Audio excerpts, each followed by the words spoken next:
From MTN News, this is Montana This Morning. Record-breaking numbers at our warming center. Just how close are we to reaching capacity? Coming up. The Butte Rescue Mission is urging the public to help those stuck in the cold during this cold snap. I'll tell you the story coming up. All right, 6:31 on this really frigid Wednesday morning. Chill Lehman, Matt Elway with you here. That's a beautiful shot. Boy, don't let that beauty deceive you out there right now. Look through the window. Don't go outside Yeah, to right? look at it. We were just talking about the hypothermia signs. Yeah. Difficulty speaking. Confusion. It describes us to a T. In all seriousness, though, temperatures are extremely cold. 32 degrees below zero in Wisdom, out toward West Yellowstone, 16 below in Dillon. The wind chill, nearly 30 below in Dillon as well this morning. So even a light wind really making a big difference. Still a lot of ice on the area roadways. That's not going to get much better. Slight improvement this morning compared to yesterday. The sun should help, but our temperatures are... They have a long way to go before we actually see temperatures hitting above zero. We're going to talk more in depth about your forecast coming up in just a few minutes. Thank you, Matt. 6:32. With those dangerous temperatures Matt was just talking about, those who are homeless having a life or death search for shelter. MTN's Jane McDonald spoke with the Bozeman Warming Center manager to see how those in need are being helped. Below freezing temperatures are seeing more and more people seeking shelter. In years past, and even earlier this year, we were averaging in the 50s, sometimes in the low 60s. But now, record-breaking numbers. For the past couple of weeks, even, we've been seeing upwards of 76, which is the highest number that we've ever had at our shelter. 76. In the HRDC's previous shelter, they would have had to turn away 30 people. The current location can shelter up to 120. And we're seeing the same thing in Livingston. The Livingston shelter can house up to 20 people. Just the past couple of weeks, we've seen upwards of 12 and 15. Even though numbers are rising and the HRDC is in a code blue, they are able and ready to take in more people. And we still have plenty of beds available at the Bozeman and Livingston Center. We're just keeping a close eye on the temperatures and the weather. So how can you help? Well, foot warmers, hand warmers, winter boots, and coats are all in need at both HRDC locations. They can be donated over at their day office. In Bozeman, Jade McDonald, MTN News. Again, that's at the Bozeman Warming Center. In Butte, the rescue mission says everyone should be aware of how these dangerous temperatures affect homeless people. MTN's Caitlin Aguiles finds out more. Really, the biggest thing is how dangerous it is out there. Temperatures will be reaching negative 20 degrees, and Brayton Erickson, executive director of the Butte Rescue Mission, warns that people without homes will be vulnerable to exposure. It's easy to get hypothermia if you don't have the right equipment, you don't have the right clothing, you don't have enough layers on. And it happens so fast that people get hurt in this kind of weather. For the past 2 years, the Butte Rescue Mission has been experiencing maximum capacity at the emergency shelter. During weather like this that reaches below 10 degrees, the mission's emergency shelter will remain open all day so people can come in from the cold. But at night, it's a different story. There are only 16 available beds in the shelter, so people resort to sleeping on the tables and floors.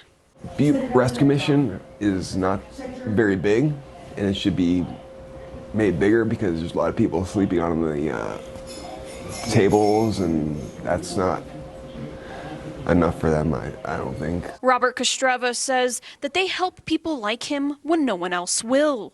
They're a good group of people. They've kept me out of the cold, and they give me shelter when other people have not.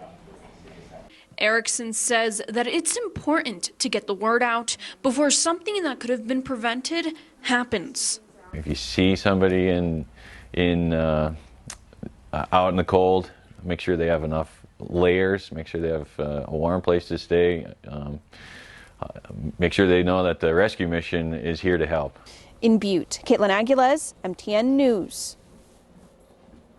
It's bitterly cold, biting wind, and frosty. When you're standing out here, you're probably dreaming of being here. But unless you've taken proper precautions, home can be just as dangerous as the cold outdoors. Dodd McDermott with Missoula Rural Fire says one of the biggest mistakes they see this time of year are the alternative means of heating one's home. People will use their range or their oven, which is never a good idea. Anything that uses a form of combustion shouldn't probably be used inside unless it's been approved, as far as a wood stove or a pellet stove or fireplace. When it comes to frozen pipes, if you don't have a UL approved method or you don't know what that means, hit pause. This was the scene last year when one homeowner tried thawing frozen pipes with a heat gun. There are a lot of things you shouldn't do yourselves, and you should actually look to a professional. And when professionals like those with Missoula Rural Fire arrive on scene, do your best to ensure they can arrive. You want to make sure that your windows and doors that you might use for egress in case of emergency are operable at all times, that they're not frozen shut. The fire department isn't the only entity working around the clock in extreme cold. It's always frantic and panic. Working for his 40-year-old family-owned plumbing and heating company, Rick Bowman has seen every do and don't when it comes to Montana winters. His biggest advice, know your house. The biggest recommendations with me is people learning and knowing where their water main shutoff is. Knowing the knobs can save you from flooding after a pipe burst. And to avoid the problem in the first place, keep the heat flowing. If it's really, really cold, you might want to leave the doors on your cabinets, under your sinks open, just because it's amazing how closed cabinets or even insulation doesn't matter if there's no heat getting to it. Bowman also recommends leak breakers with water sensors or thermostatically controlled switches.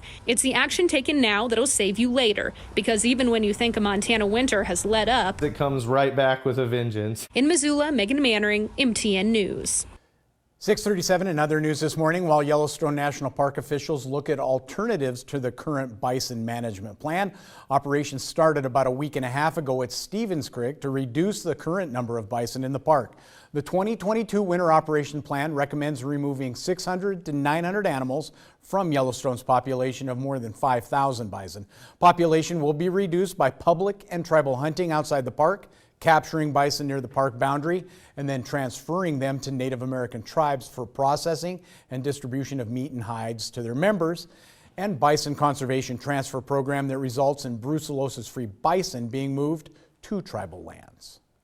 Well, Montana State University reporting its second highest spring head count ever, as well as strong graduate student enrollment and retention. The official head count showed MSU had 15,608 total students.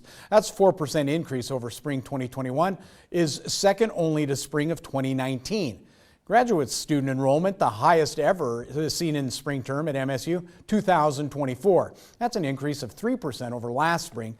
Gallatin College, MSU, also had the second highest spring enrollment ever at 993 students. Gallatin College has grown its spring enrollment 44% over the past 5 years and has been MSU's fastest growing college over the past decade, graduating more than 1,000 students from its career and technical workforce training programs.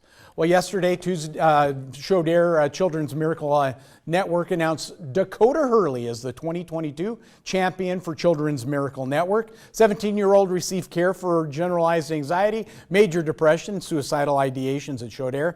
He says his treatment drastically improved his outlook and relationship with his family. Dakota hopes that by sharing his story, he can show others in similar situations that there's hope and that mental illness does not have to control your life. Healing isn't linear. You're gonna struggle some days, you're gonna be better some other days. I feel that all the time. I go from being the happiest day of my life to still struggling. As long as you can accept that healing won't happen overnight and you'll still struggle, I think it makes it so much easier to live. Now, as champion, Dakota will travel across the state sharing his story in an effort to break down the stigma that surrounds mental health. The Helena High senior also plans to attend Concordia this fall. Wow, great job. Great story there, and hopefully we'll get a chance to see him when he's traveling the state. We'd love to share his story here on Montana This Morning. Meantime, the story right now is dangerously cold conditions across the region. And I think the big takeaway, limit your time outdoors today. Even as we warm up, it is still going to be extremely cold with the wind chill. These are the current temperatures: 21 below in Belgrade, 32 below in Wisdom, 32 below in West Yellowstone this morning, or at least those are the reports coming in. Still a lot of ice on the area roadways. Does look like we're seeing some slight improvement today, but again, you can see the ice on I-90. This is 191. Definitely dealing with slick conditions. Again, I can't emphasize enough, throw an extra blanket in the back of the car. If you do have an accident, you want to be prepared. Absolutely true. And if you don't have to go out, don't at this point. All right, thanks, Matt. 6:41 now. After